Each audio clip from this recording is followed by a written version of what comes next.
because they did it less than 3 minutes, they'll only be temporarily deaf and blind. It's temporary, calm down. They're singing the forbidden song.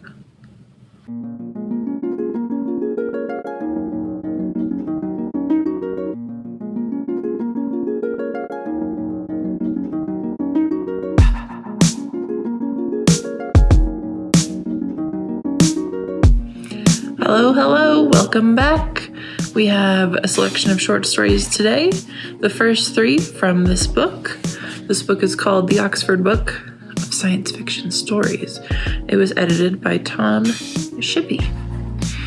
Okay, so we're just going down. We're not going to do all of these in order, so I'm not going to make 100 videos of just this book that no one's heard of. I'm gonna do I might do this one, and then I ordered a book that a commenter that one of y'all said I should try from Le Guin, and so we're just gonna intersperse. First we have Finis, Finis, written in 1906 by Frank L. Pollack. Then we have As Easy as A.B.C, written in 1912 by Rudyard Kipling. And then we have The Land Ironclads, written in 1903 by H.G. Wells. So we have Wells and Kipling. I've heard of those people before. I have read these stories before. Well, I tried to read The Land Ironclads before and I just couldn't get through it, but I got through it for y'all, so y'all don't have to read it. We start off in a physics building on some campus. It is 11 o'clock at night. A group of people have been waiting up. This is the 4th night they've been waiting up to see a new star that's appearing in the sky. We're following the professor who said that the star was, predicted the star was gonna come. His idea was that the universe was limited. It wasn't ever expanding how we think of it now. And at the center, I think what people think now is at the center of the universe has a black hole. But what he thought, this is a fiction book, it's not a biography or anything, is that at the center was a star, and that the light is just now getting to us. All of the other scientists thought he was stupid and called him a newspaper scientist, which was so rude. I made a note in the edge that says, good thing our center of our universe is actually a black hole, because, the star appears and things don't go as planned. There's an interesting little note about how the economy, they kind of talk about how the economy has changed based on perhaps a greater rise in temperature. Something like the sun and a syndicate of capitalists quietly leased large areas on the coast of Greenland in anticipation of a great rise in temperature and a northward movement in population. I think that's a cool detail from the author to really think about how exploitative people would want to exploit the situation. If I was writing this, I am not a writer. I'd probably just talk about the star. I wouldn't think about what the newspapers said, or, quote, there was a decline in stocks and minor religious sects boldly prophesied the end of the world.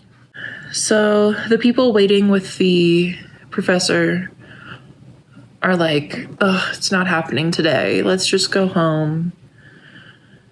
And then they're is it getting warmer? People started feeling hot, but nothing had appeared in the sky. And then they started noticing a light. So it's kind of a second morning is happening. The edge of the world had been heated to whiteness, 50 times in size and hotness. And then people start stampeding and freaking out because they're burning to death. They haven't burst into flames yet, but it's they're on the coast. They're on the east coast of the United States. So the sea is starting to evaporate, not all at once, just it's starting to. And then the instruments in the windows and like the magnifying or the telescope is like beginning to smoke. And you could kind of smell like the varnish in the windows. And then the people up in the physics building are like, we got to get out of here. And the professor's like, you can't go out on the street. You're going to get trampled to death. They're like, yeah, I guess. Yeah, I guess. The crowds on the street seemed to sway to and fro in contending waves, and the cries, curses, and screams came up in a savage chorus. It's a good line. So they're on their way to the basement, and a gloom seems to grow upon the air. The sky had clouded heavily. Distant roaring arose. A vast black mass seemed to fill the space between sea and sky, and it was sweeping towards the city, probably from the harbor, Eastwood thought, at a speed that made it visibly grow as they watched it. A cyclone and a waterspout, muttered Eastwood, appalled. Probably wasn't the best intonation for being appalled. I was more excited, like, ooh, a cyclone. He might have foreseen it from the sudden excessive evaporation and the heating of the air.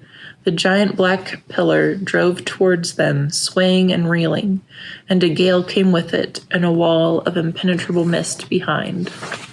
So we're watching this thing come towards us, and they hear like heavy cannons, and the forts and warships. You can tell this was written a long time ago, like who talks about forts? Were firing shells to break the waterspout, but the shots seemed to produce no effect. It was the city's last and useless attempt at resistance. A moment later, forts and ships alike must have been engulfed. Hurry, this building will collapse, Eastwood shouted. They rushed down another flight and heard the crash with which the monster broke over the city. A deluge of water, like the emptying of a reservoir, thundered upon the street, and the water was steaming hot as it fell. Not a good time to be in the basement now. Not great to be in the basement. They didn't make it to the basement. They're in the stairwell. Wreckage choked the well of the staircase. A mass of plaster bricks and shattered furniture surrounded him, and he could look out in almost every direction through the rent iron skeleton. Rent iron skeleton's pretty good. That's nice. That's a nice imagery. And now we're starting to get wind, really strong wind, not nice wind. So what's happening in the sky right now is that there are more clouds, but all the clouds are shining white hot because the sun the new star, or the sun, whatever, has actually risen now. So it's like beaming through the clouds. And then it starts to rain in scalding floods, falling upon the hissing streets, and then steamed again into the air. That's pretty cool as far as descriptions go. It's not great for like the people, the animals, whatever, but like I like a lot of the descriptions are great in this Frank L. Pollack, Pollack book or story. This is pretty good. Presently the rain came down in almost scalding floods. As it fell upon the hissing streets, it steamed again into the air. That's nice. That's nice. In 3 minutes, all the world was choked with hot vapor, and from the roar and splash, the streets seemed to be running rivers of like boiling water. After an hour, it stops raining. It's just misty, and the humidity is so great that people are like choking. A lot of wreckage, debris. Then the torrents fell again like a cataract, as if the waters of the earth were shuttlecocking. Gotta love these old-timey words. Between sea and heaven. So it's just the water going from the ocean, from the earth up to the atmosphere and back. Like it's just like, I don't know what's going on. I don't know where to be. I am being pulled in many different directions. Not the professor, but the two people that we're following right now are still alive. After hours of this parboiling, the rain slackened, and the clouds parted. Parboiling, another great term.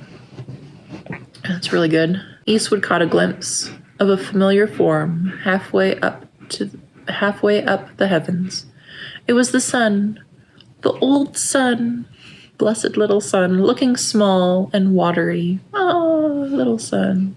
Now we just have oven-like heat in the dry air. The odor of smoke creating dazzling shimmers over the streets.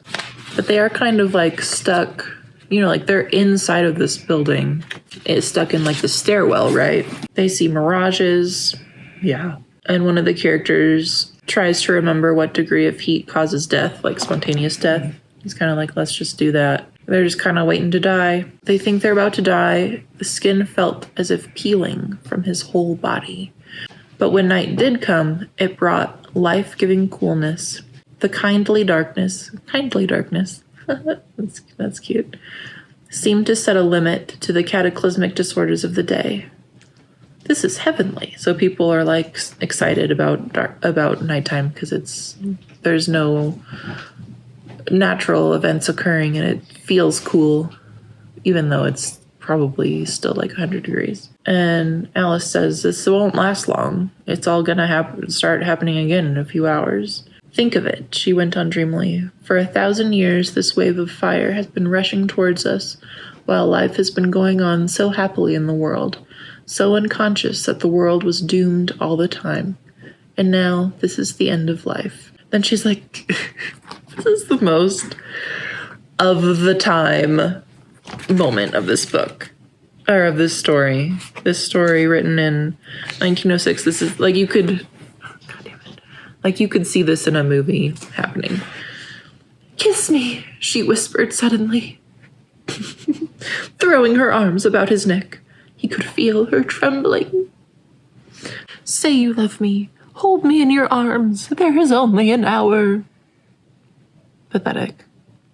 And they push their faces, their faces are smushed together, which is a very of that time thing. I don't in all the movies, their faces, they smush them together when they're having a moment, and I think that's stupid. I cannot accept that people used to behave that way as we love each other, so we're gonna smush our faces together.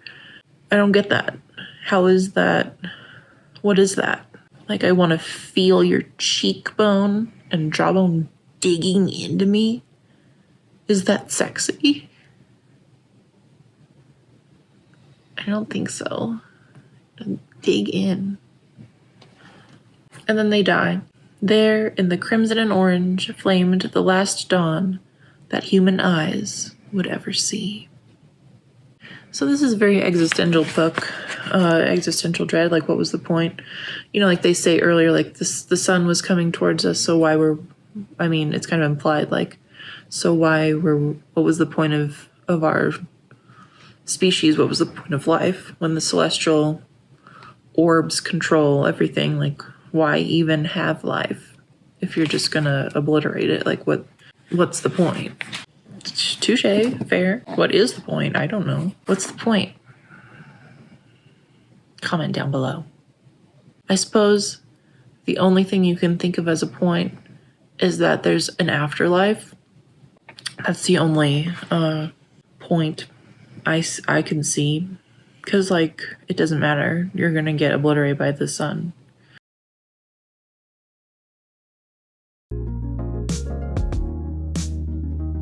Next we have As Easy as A.B.C.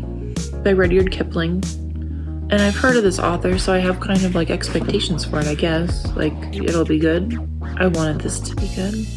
I expected it to be really great. It was written in 1912, so A.B.C. is a political entity that controls the planet, this planet, Earth. It's not a fake space planet, and it stands for the Aerial Board of Control. Aerial, AERIAL, in the sky. Aerial Board of Control. And they're a semi-elected, semi-nominated body. It's never explained. So it's the year 2065, so soon. Soon we'll all be under the control of the Aerial Board. Sick. They have 3 major tenets. The main motto is transportation is civilization.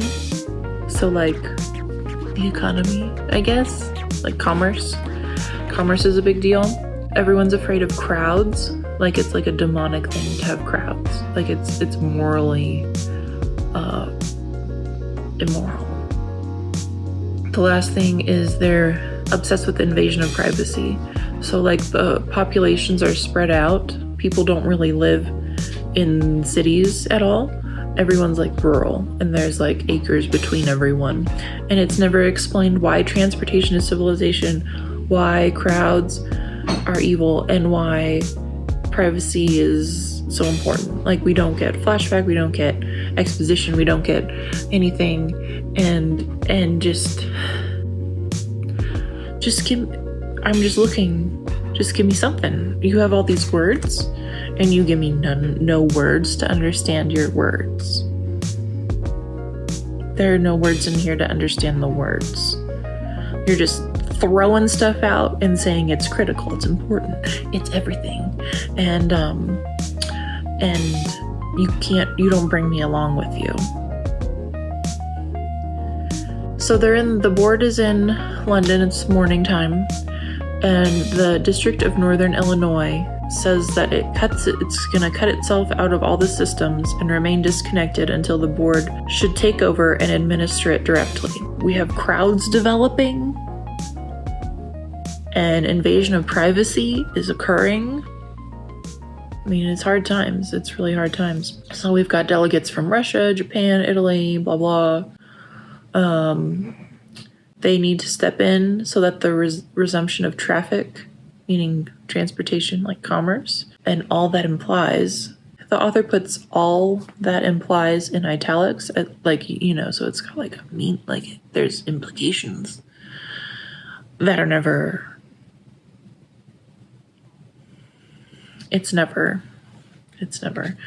I understand the crowd making. I think there's like a slight allusion to a pandemic in the past. And so like I understand that intrinsically because of the pandemic that we had here. Like they don't allow, there's no newspapers, there's no media, there's nothing that's seen as immoral.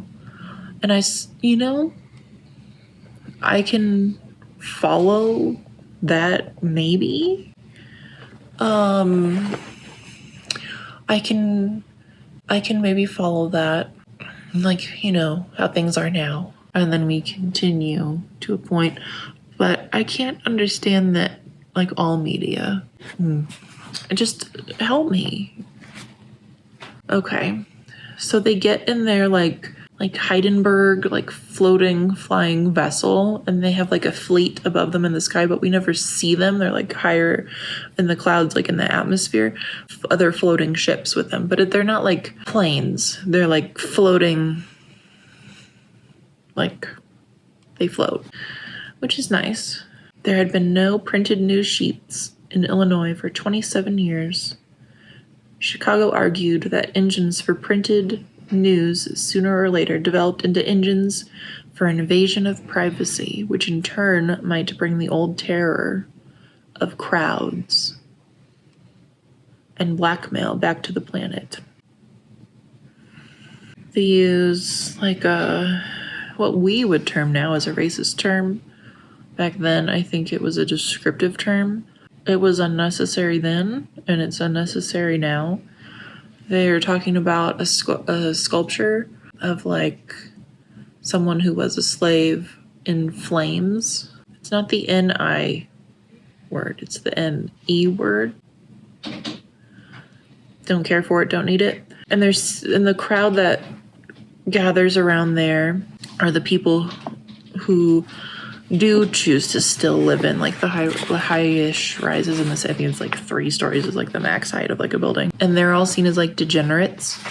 Anyone who lives in the cities or like what were formerly the cities, it is seen as like a lower class of being, kind of like an indentured servant. They get ideas and they talk to each other and they make their own little news sheets, like little zines, you know? And they meet at the statue and they sing a song, a forbidden song, which is kind of Hunger Games-y.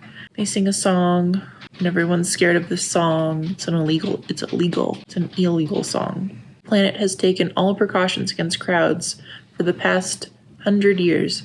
So we start that paragraph, and I'm thinking, great, we're going to learn. We're going to learn about crowds and some other history pieces. No. That's basically it. It's just they talk about the census. Same paragraph. Next line. What is our total population today? 600 million, we hope. 500, we think. But if next year's census, planetary census, shows more than 450 million people, I myself will eat all the extra little babies. He's obviously using hyperbole. They will do something about the babies. They're probably not going to eat them, but they're gone. For a long time we have said to Almighty God, thank you, sir, but we do not much like your game of life, so we will not play. Anyhow, men live a century apiece on the average now. So the life, people live longer. And we don't know the history of the ecofascism here. So we don't know if it was just from the pandemic that the population is lower now, or if I assume that kind of facilitated this mostly, or if it's like because of the privacy, we all need to be spread out. And because of that, there's only so much land that we have that is habitable. So, we have to cap things because of privacy. Boo-hoo. Here's the reference to the plague. This is the totality of what we get about this. I am rich, you are rich. We are all rich and happy because we are so few and we live so long. Only I think Almighty God, he will remember what the planet was like in the time of crowds and the plague. Perhaps he will send us nerves. A Pirolo? Pirolo is like the tech genius. He likes to torture people in unique and fun ways. I could see how there are some ideas and roots of Hunger Games in here, of Pirolo, who creates, you'll see, some stuff. It's very like game makery in a way. There's just a few ideas that kind of come through. I have no idea if that author has ever read this, but Rudyard Kipling is a known, what was he, a poet or something? I don't know. He wrote things like we've heard of him before in school. So I wonder if the author of the Hunger Games read this in school or whatever, and kind of forgot about it. And then it just kind of lives in the back of your mind. So they get to Chicago area. They get to the District of Northern Illinois. They land and they're like kind of making their way, and they're more in the rural area, and they go onto someone's land, and the person like freezes them with like a force field, because heaven forbid someone deliver your mail. I don't know. So they make it in, and they go to the old market, which is where the statue is, and they're singing their song again. Rude. And there's crowds, and everyone's upset. The song is about the people. We don't know we don't get anything about what that means. Okay, so then Pirolo's like, all right, let's do the lamps. So the lamps are a blinding light. They do a little gentle one as a warning, but they still are there. And then it's like a, quote, inconceivable blaze of suns, plural, like white fire, like siege lights. It will slowly burn them, so it won't burn them right away, but if they kept them on long enough, it would burn them. But they don't do that. They're like, they've had enough, let's go down and see how they're feeling now about things. We waited a minute, and then McDonough's The Forbidden Song, broken but defiant, rose from undefeated Chicago. So that's kind of cool. Good job for them. But Pirolo's not happy. Let's use the pitch pipe. So we're going to use Pirolo's pitch pipe. Beams of light again. And there's like a sound that cuts through one's bone marrow. After 3 minutes, thought and emotion passed in indescribable agony. But it looks like 1,000 white hot parallel lines. And there's like a siren that can break an iceberg in half. They don't do that one. And then they talk about they have a lower C pitch pipe that can lift street pavement. And so they're just talking about how great they are. And they're pitch piping the singers, and because they did it less than 3 minutes, they'll only be temporarily deaf and blind. It's temporary. Calm down. Everyone's so sensitive. They're singing the forbidden song. Okay. And then the Russian diplomat's like, this is messed up. We reason with people in Little Russia. That's what he says. He's like, I'm not here for this. And Perlo's like, grow a pair. So they go down. Someone is saying, transportation is civilization. Democracy is disease. I'll prove it by the blood test every time. What's the blood test? Nothing more about that. There hasn't been a crowd or murder in Illinois for 19 years. 22, said the chief of police. How do you define a meeting? They could define a meeting, but there's nothing to prevent anyone from calling meetings except that it's against human nature to stand in a crowd, quote.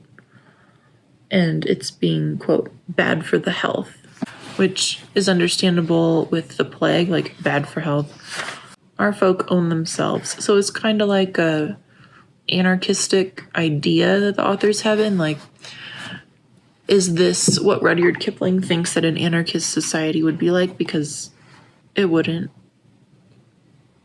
It's kind of hysterical. Like, if they think that this is what like an anarchy society would be like,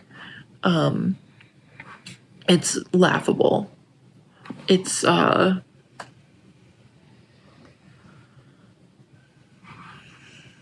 there are no words for how wrong of a interpretation this would be if that was the intent. They also think voting is old voodoo business with voting papers and wooden boxes, word-drunk people and printed formulas, and news sheets. And they say, let's just clean Chicago off the side of the lake and rebuild somewhere else. Serviles, right. The serviles is what they call the people who live in what were formerly the cities. And the people who are gathering, so there's the crowd of people who's gathering, singing their little song, and then there's other people gathering, protesting that gathering. And so those people are saying, take the serviles away, administer direct, or we'll kill them. An attempt was made to sing the song again, and then a lady, I thought that the lady was trying to kill the serviles because that's what they said. But what she did is she tried to kill herself, which was weird to me. I couldn't follow that logic, but it did.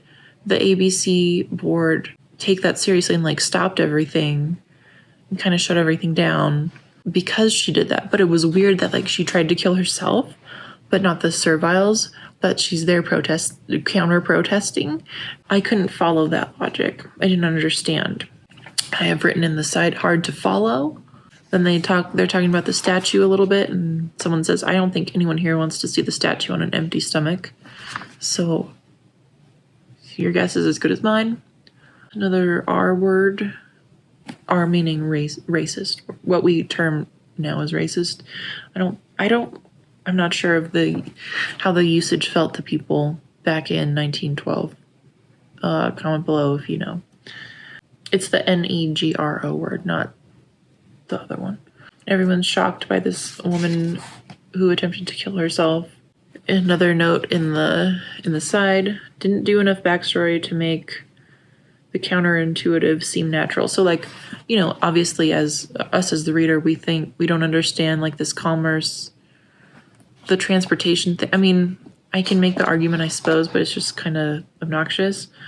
And then everyone's obsessed with like news sheets and meetings and crowds, and the privacy thing. There's not enough to understand. Like, all these stories, I want to like them, but I can't. So the Russian diplomat said, he's never seen someone die before. And so he's beside himself. He's very upset. So the serviles had been like voting amongst themselves about things. Quote, do you really mean they know how to vote? There's another racist moment. You unbelieving JEW. Don't care for that. Don't need it. It was not needed. Like none of these phrases are like integral. It's not it's unnecessary. Really telling me anything that I couldn't know another way. Someone says I can't face any more women because most of the counter protesters are women because they have to protect their children from crowds. And then it just ends. It's unclear to me if they killed anyone or not. I end it by writing completely confused. Completely confused. So it's an interesting concept, and I would like to give this a 2 out of 3, but I simply cannot. I have to give this, when I read this before this, I put 2 out of 3. On further review, well, I don't know. It's a 1.5, okay? It's a 1.5.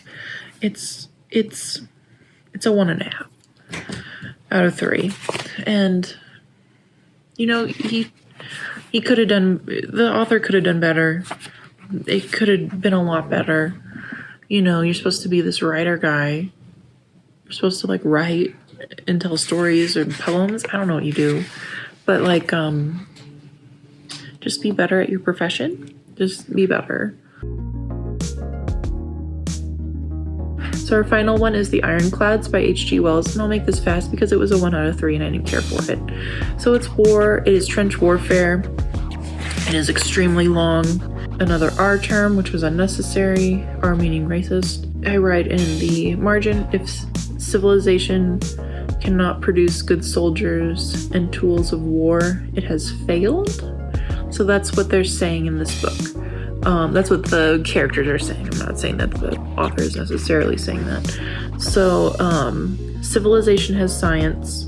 If a civilization is decent, if it is worth anything, if it has value, if it is a civilization at all, it's all about the military capacity of that. And there's the two sides. One is like a more militaristic, more rural group. And then there's like a city group that they think is more soft. And so they're kind of they're in the trenches talking to each other, and they're like, those idiots in the city, they're so soft, they're poor amateurs at war, they're so dumb. 3, and they talk about the bad manners of firing on each other at certain times because, it's the gentlemanly war stuff, you have to wait till the break of dawn to start your attack, which was amusing. Another R. I couldn't really, it wasn't a term that was used, but it was a description. It was just a stereotypical description. It wasn't very imaginative. You could have more imagination and make your characters more distinct, or not. So they're talking about ironclads, which are the big tanks, right? So they're talking about tanks.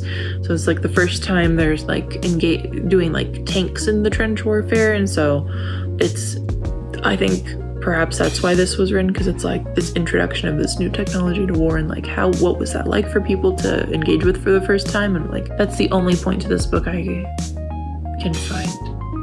I have written in the margin, do not care about this story. I'm not against war stories at all, or battle scenes. Trench warfare is hard, man. That's I guess maybe H.G. Wells thought that the Ironclads would spice it up. It does not. He uses a lot of insect and cockroaches, terminology, metaphors, and it kind of like a Kafkaesque with the bug illusions becoming soldiers. I would have to look at when Kafka wrote the Metamorphosis. Let's see. Let's just look. It was written after this one. So the Metamorphosis. Sorry, I had a teacher who pronounced it that way. The Metamorphosis. It's so hard for me to say. Was written in 1915, and this was written in 1903. I wonder if he read this, and it kind of sparked an idea, because they're talking about the cockroaches, the soldiers are insects, and the tanks are other kind of insect, you know, but they're taking the insects and like making them, they become the soldiers, you know? So I don't know. That's just kind of a connection that I saw in here that I wonder. Because H.G. Wells, I'm not sure how known he was at that time. I don't know where he is at the time. He was born in Prague, but he died in Austria, so that region. Do you ever have like you keep reading this, like you're trying to just, you're reading. You're in the middle of reading, you're doing it, you're doing the action of reading, and like you keep skipping back the line, like you read and then it, like, instead of dropping to the next line, you think you're dropping to the next line, but you're just rereading the same line over and over. Oh my god, that happened right here. And I was like, I can't get past this stupid line. And someone surrenders, but then there's more gunfire. 2 paragraphs later, perplexing. Another potential R. So the rural people who think that they're so great are losing to the soft city people, which I find enjoyable. They're talking about sensible men, and it made me think, like, can war ever be sensible? And I think that governments and groups of people only enter into war because they think it's sensible. Groups of people often will let themselves believe that war is not only the only sensible option, but the only sensible first option, right? So diplomacy is not the first sensible option. Other things are not the most sensible option. The most sensible first thing to do is war. And I think that that is something that people need to think about. I feel bad for the horses, you know, because back then horses were part of warfare. It was sad. He describes a stone wall as broken but attractive, and for some reason that really bothered me. It just bothered me to describe anything as attractive. It just bothered me. I'm like, this, you know, it could be a cute little stone wall, but like in the context of all of this war that we've been reading about for oodles of pages, it just bugged me. Like it was like a fly in the ointment. I'm just like, ugh. I don't want the stone wall to be attractive. I don't want any part of this to be attractive. Like I don't want the blood to be artistically smeared across anything. Like I don't want any aesthetic. I just give me the bald story of what we're doing. And that's what we've been doing. And then he has that one moment of saying something is attractive, and it just lit me up. And I wrote in the margin, does it matter that it's attractive? I don't understand. And I don't know why that bothered me so much. And then all of a sudden we have truncated paladins. What the hell is a paladin? Out of nowhere.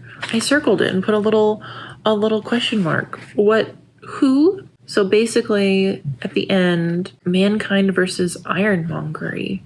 Manhood versus machinery. The soft city people used the tanks and the technology, and they're soft. But they had the technology, so the science won. So science won, even though they were soft, and that really irks the other side. They didn't deserve to lose because they're the actual manly men, and the manhood and mankind and humanity, and they should still have won out against the science, but they didn't, and they're all up in their feelings about it, and then it just ends. They are in their blue pajamas, drinking coffee and eating biscuits, but they're in the trenches. The end. So that was a 1 out of 3. That was garbage. Can't get that time back. You know, stories about war will always be at least a little thought-provoking, right?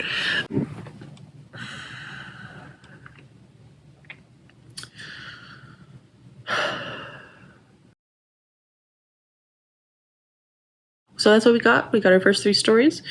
This video is definitely a lot longer than I thought. I'll trim it as close as I can, but I really don't think that like a video for each one of these is that great because it's just short stories, right? We're just doing 3 short stories at a time. Do you want them broken up into videos? I feel like that would create a lot of videos. There'd be a lot of videos. Like, it'd be kind of unwieldy because we're going to separate into chapters. And so, like, Do you really want like 50 videos, of just these short stories? Probably not. I'm gonna keep going and keep going. Have you read any of these? Do you tell me how about this video? Give me some feedback. This is the first time I'm doing this, so like just tell me.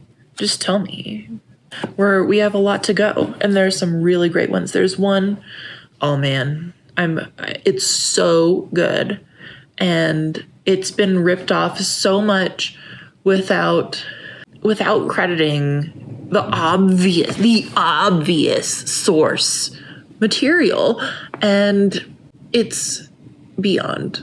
It's so beyond. It's theft. I've discovered the truth, and you'll find out too. See you next time.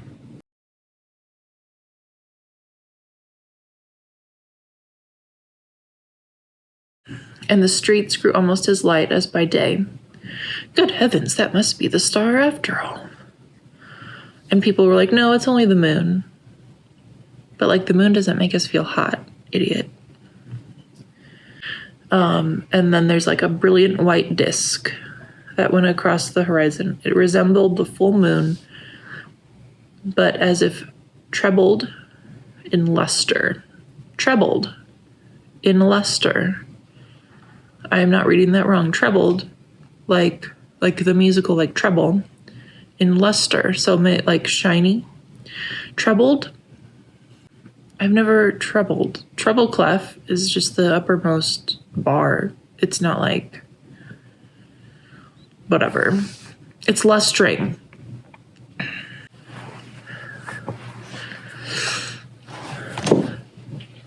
Gotta get the candle. Christmas tree candle. Okay. And then people are still stampeding, and the people up in the physics building are like,